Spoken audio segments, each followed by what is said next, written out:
வண்ணப்பூச்சேலை மலர் மேனி மறைக்கின்றது, அதை பூங்காற்று மெதுவாக இழுக்கின்றது. இடம் கொடுக்காமல் தளிர் கைகள் தடுக்கின்றது, வெட்கம் தாழாமல் இள நெஞ்சம் துடிக்கின்றது.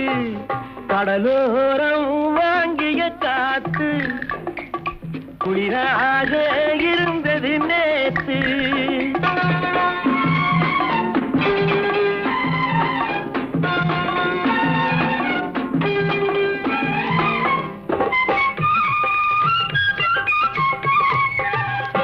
கோயில் சிலை ஒன்று உயிர் கொண்டு நடை போட்டதோ, இருவிழி கொண்டு என்னை பார்த்து எடை போட்டதோ, ஒரு துணை வந்து விலை கொள்ள கடை போட்டதோ, அதை நான் வாங்க அவள் நாணம் தடை போட்டதோ.